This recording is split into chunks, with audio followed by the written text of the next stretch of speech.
How's it going, guys? And welcome back to Katawa Shoujo. Yeah, we're just gonna continue. It's pretty obvious. I'm Hanako's path. I got some Hanako fan art right there below me. I was trying to figure out who sent me this, and I couldn't really find it. So I remember I got it from Skype, and it's made by this person, Dinah Carlos. I don't know if I pronounced that name correctly, but that's the person who made it. We're gonna go on. This morning I woke covered in sweat. By the time the student body starts leaving their dorms for breakfast and morning duties, the sun has taken full effect. Oddly, that puts me in high spirits. It's not even 8, yet I feel that this day is going to be one of those pleasant, tranquil, warm ones. If I weren't at school, that considered every absence from class as a sign of life-threatening situation, I'd consider skipping the whole day and just relaxing in the school gardens. Yet, yes, today will be a genuinely lazy day. Sure is different from Amy's path, where he is mostly being active and but I gotta check out if I don't have voice mod on. Running with someone like Amy might have been a little testing, but if I worked at my own pace, who am I kidding? I couldn't stick to something like that without some kind of motivation. It's not like I sit around all day. The walk to and from the convenience store counts as exercise, right?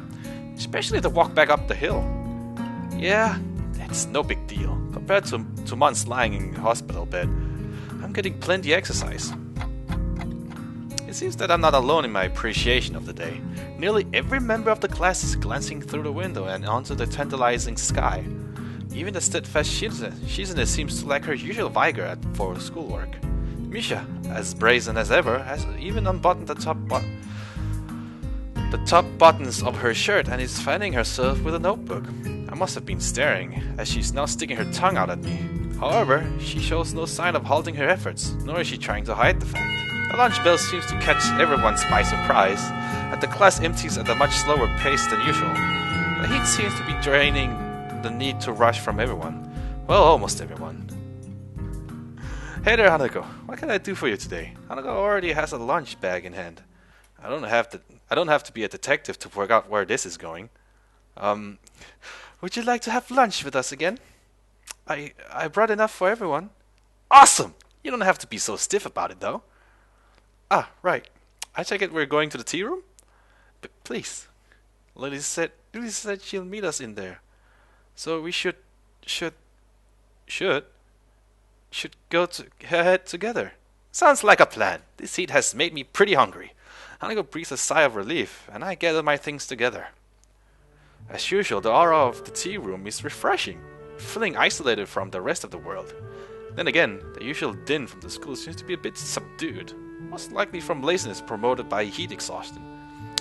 Hanako slowly spreads her food on the table, intently focusing on every little movement, as if she's trying to keep her mind off other thoughts. It's not much, but I can tell from her demeanor that she had prepared everything with utmost care. I guess Lily isn't here yet. Should we start without her? She'll be here soon. Hanako struggles with the lid of the container of rice. Here, let me help with that. I take the container from Hanako's hands and try to force open the lid. Try as I might, it seems wedged shut. Let me guess, did you put this in while the rice was still hot? Yes, I was in a rush. I put the container on the table between us. I thought so. It looks like it's wedged shut. We'll need some hot water to get it open. But that could be a pain in here. We'd get water everywhere. Well, in that case, how about I contribute to the day's meal? Contribute! At the door, Lily smiles while holding up a bag stocked with various buns and bread rolls. I can't help but do the same. Since you two had a change of plans because of me, I thought I would bring a little something. Thanks, Lily. Here, let me get that for you. Shh! With a little guidance, Lily's bread assortment joins Hanako's riceless platter. I hastily make some tea to complete the picture. Well, I'm looking forward to this. As I take a bite, I notice Hanako trying her hardest to not look like she is looking at me. It's nothing special, but then again, I can't really complain. I'm pretty lazy when it comes to cooking for myself. Not bad. I guess this is made with the stuff you bought yesterday. Yes. Hanako's eyes shout at me, begging for some kind of feedback. Well, it was clearly worth it. Thanks, Hanako. I wanted to show you this after yesterday. It's okay. I was just a little surprised at the stuff you were buying. Hanako's always liked to experiment when it comes to food. I think it's good, most of the time. Well, Lily's smile doesn't waver. The slight change in her tone tells me that things have not gone so well in the past. And it's not like Hanako has many people to sample her cooking. Hang on, was Lily waiting for me to go first? She didn't start eating until after I said it was alright. I had to test for poison! Her cheeky grin tells me that this was a deliberate action on her part. I'll have to try and work out how to get on one over her in the future to make up for this. Well, it's good, and that's all that counts, right? Right. Lily, satisfied at not being the first to sample Hanako's creation, begins to consume the food in front of her. I find myself staring as I watch her chopsticks gently touch the plate, their tips delicately poking and tracing to quickly ascertain the position of the food as she dexterously picks it up. One might think she were a child playing with her food, if not for the situation. Though she does it with such care and thoughtlessness that it's obvious this is simply how she eats this kind of meal. Not wanting to miss out, I start flipping up myself. I start filling up myself. Hanako takes a different approach, waiting until Lily and I have our hands clear before quickly snatching up her share. Like a ninja. Before long the containers are empty, save for the still shut rice container. Thank you, Hanako. That was filling. No, thank you for the bread. Yes, it would have been a disaster if not for that. You're both welcome. But now I must be getting back. It's far too easy to be late after eating here. Yeah, I see what you mean. I think I'll just clean up here and then head off. Shh. Well then, good day. Lily leaves her cane tapping away down the quiet hallway. Hanako and I quickly pack our things and stay seated, waiting for the bell. Together we stare out the window and into the endless azure sky. If it weren't for the pealing of the bells, I would have sworn that time had stopped. The urge to skip class rises in my gut. I shoot a glance at Hanako, who shows no signs of moving either. Not yet. The interval between the warning bells and the end of lunch bells passes in the blink of an eye. We really should go. People will freak out and start a search party if we skip. Hanako sighs. You're right. Slowly she rises to her feet, and I follow suit. Silently we make our way out to the old stairs, to the 3rd floor, and then to our classrooms. At the door, I take point at an open and the door ahead of Hanako, bowing my head down in apology in advance. I'm sorry we're late, teacher. I'm greeted not by stern words, nor by our angered instruction to take my seat, but simply by the silence created by 15 or so students trying not to laugh. Muto, ever tardy, has yet to arrive. However, the fact that Hanako and I have arrived together is blatantly obvious. Pfft. Make that about 14 students trying and 1 student failing. The love has returned! Wah! Yeah, thanks. You can calm down now. I step through the door and realize that Hanako is firmly pressed against my back, hiding herself from the class. With my steps coming closer to my desk, she eventually breaks from me and stiffly walks to her own. Her efforts to mentally block everyone's presence from her mind are written fairly clearly on her face. Quickly checking the door of any signs of the teacher's arrival, I make the trip to Hanako's desk and whisper in her ear. Don't worry about Misha. She always like this. I enjoyed myself today. Don't sweat it, okay? Hanako nods her head behind her folded arms, but still doesn't show her face. I yearn to stay and console her more, but Muto picks up this exact moment to enter the class, halfway through his lecture, as if he started it in the hallway. Which, of course, is directly proportional to the charge, but inversely proportionally to the square of the distance. He is so engrossed in his speech that he doesn't even notice me sneaking back to my seat from Hanako's desk. While Muto's spiel rambled on, Misha leans over to me. The teacher may not have noticed your tardiness, but I did. That much is obvious from the show you just put on. I have been instructed to let you off the hook for today, but only on one condition. Oh, And what would that be? You have to help us this afternoon. I crane my neck to look over Misha's shoulder. Shizune is conveniently not making eye contact with me. Fine, just for today. I already told you I'm not joining the council, remember? Of course, doing so could be considered. She looks down at her notebook. Obviously, she's looking for a place in her script. Under duress, and hence would be against regulations. How very strange of you to be considerate of the regulations now. Things should be done by the book. It's just that the book hasn't been written for every situation. So there are times when it can be ignored. And yet, you two wonder why no one else wants to be in the student council. After poking her tongue out at me, Misha returns to her workboard, and we battle our way through the latter half of the school day. Blah, blah, blah, blah. Before I can even stand up, Misha and Shizune have placed their hands on both my shoulders. You're not escaping from us! Hey, I said I'd help out, damn! This is just insurance, Yasao. Insurance! Yasao? Hanako timidly tries to leave the room by circling around us, and I suddenly realize that this may be my one chance to escape. Oh hey Hanako, what's up? Hey, what makes you think you've got time to chat? Oh relax, this won't take long. Sorry Hanako, you were saying?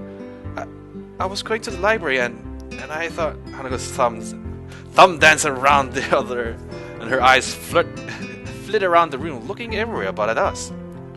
Sorry Hanako, but Hisao has to come with us. He's got work to do. Oh, but you can help too if you'd like. So how about it, Hisao?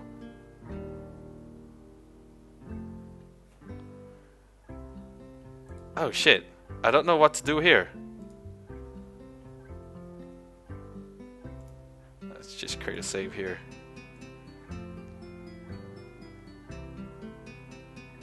I think I promised to work. I've done enough work for the council already.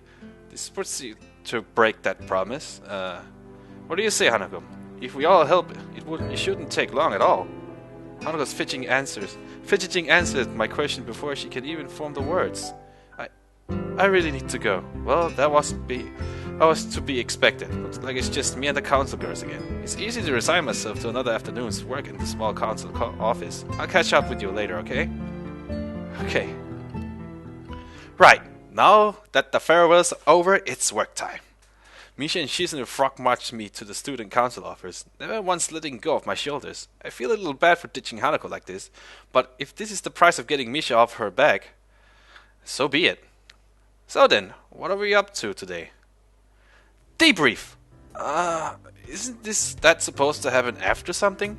Yup, we have to collect all the information from the festival so that Sitchan can debrief the teachers. Shizune drops a large pile of paperwork on the desk in front of me and smiles succinctly. You need to sort those out into 2 piles. One for financial stuff, like receipts, one for feedback, one for positive feedback, maybe one for things that look like they could be problems next year. One for problems that probably won't be able to be fixed. That's a few more than 2 piles. Huh? Oh right, yeah, I thought it would be only 2 piles. My bad. Right, while I'm doing this, what will you two be doing? Well, we missed lunch because we were collecting all of the reports, so we're going to get some food. Why didn't you just sort them out while you were collecting them? Thankfully, my self-defense mechanism kicks in and prevents me from opening my mouth and further worsening my situation. Huh? How is that fair? I was fretting over the unfair distribution of work so much that I didn't notice that Shizune had kept on signing. If it weren't for Misha's outburst, I probably wouldn't have noticed it at all. Shizune seemed to be delivering a fairly long string of commands to Misha, and none of them looked pleasant. Reaching a conclusion, Misha signs briefly back to Shizune and then sits down at the desk next to me. Shizune waves to the both of us before disappearing out the door. Oh right! So Shizune is the only one who's going to eat lunch, makes Misha work with me? What was that all about? Shizune was worried that you get it all wrong unless you were supervised. And since she can't tell you how you're messing things up, she's making me stay. Ah, bummer. I want to go with Sitchan. But she's going to bring us back some food. So how good is that? Misha flippancy is out of this world. From down in the dumps to the top of the world over some calories. It's hard to imagine how anyone could operate at that level. Well, it could have been worse. So what are we supposed to be doing? Collation. I gathered that. Well, let's just start making piles. We'll work out how the piles mean what the piles mean later. Right. We start to separate all the papers into increasingly complex piles. At first it's just simple categories. Financial feedback, incident reports. Then they split apart into good and bad reports. And further still, until it starts to look like we're just throwing the papers onto the desk. This is hopeless. Huh? Why? We're doing what we're told, right? Yes, but it looks like we're just making a mess. No, I think we got a lot done. Sitchin will be able to work out the rest from here. So I think we can stop about here then. It's almost as if Misha's common sense left the room with Shizune. Still, there's no point in arguing. Anyway, what's the deal with you and Hanako? Deal? You were hanging out with her today, weren't you?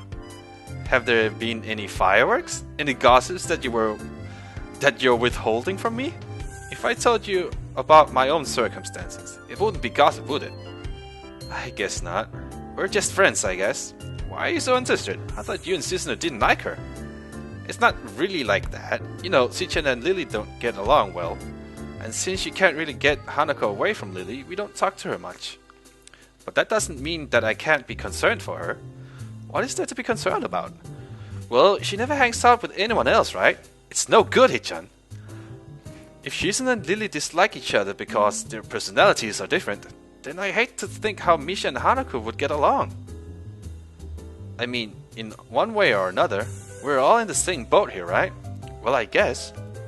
This one time, when she left class halfway through, Shichi went to the teacher and asked about what's going to be done about it. He said that every student here has special needs and that Sichan shouldn't worry herself about it. Hanako never does any group work, she just runs off. Is that enough to be concerned about? I guess you're right. She still hardly says a word when we're talking. Well, that's what I have been able to do. Sichan and I both tried when she started, but she got scared and ran off. I considered telling Misha that exactly the same thing happened with me, but she seems caught up in thought. Listening to Misha without Shizune's influence is interesting. I think she needs to realize that people here don't care what she looks like and that she can trust us. If she could, I'd feel a lot better about her. Bah! I think this is the longest I've watched Misha without seeing her sign. When she's with Shizune, she's constantly waving her hands about, explaining the world to Shizune. That amount of effort probably places a strain even on an agile mind. And let's face it, Misha isn't the world's brightest spark. Well, I'll keep an eye on her for you. But you should probably apologize for earlier. I don't think Hanako is cut out for that kind of joke. Oh! I didn't even notice. Sorry. Don't say it to me, just mention it to her. Alright, first thing tomorrow, I'll speak to her. Good. A cacophony from the door heralds the return of Shizune. I guess she can't really tell how much noise she's making. Oh, Sichan, you're back! Shizune appears, completely laden with goods from the convenience store. There was some surplus left from the festival. Since this is official festival business, I've splurged a little. Nice idea, Sichan. 10 points! Is that really allowed? For someone who refuses to join us, you seem to take an unhealthy interest in the politics of this council. I shall punish your insolence by rationing your portion of the feast. Fine, I get it. Misha slides multiple stacks of paper to one side to make room for the avalanche of food Shizune is spreading out. As I watch my hard yet misdirected work become wasted, I realize that it's little wonder why these two need help. The convenience store meal isn't overly tasty, but at the very least it's filling. Thanks for helping today. Most of the time we just make up the reports for the staff. This year we can at least make up some relevant headings on the debrief. Are you sure this isn't a corrupt organization? Not at all. We're by the book. It's not our fault that the book isn't specific enough. I thought that was the definition of corruption. You think too much. You know what? You're probably right. The corrupted student council. Anyway, I must be off. That is, if I'm allowed to leave. Your work has been deemed sufficient. You may leave. Well, thank you.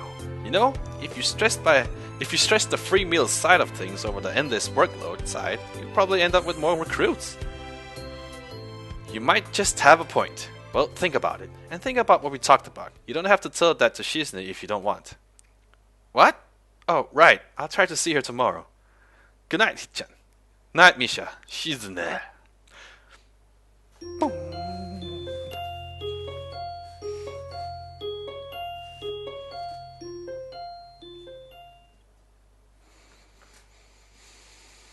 Trapping birds. Normally this would be a good time to reflect upon the beauty of nature. And this is where I say, and this is where I save again, and this is where I end this episode. I'm gonna leave you guys with a high five.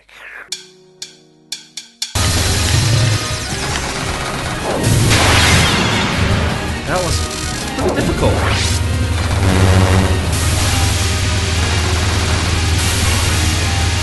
Whoa! It's inverted!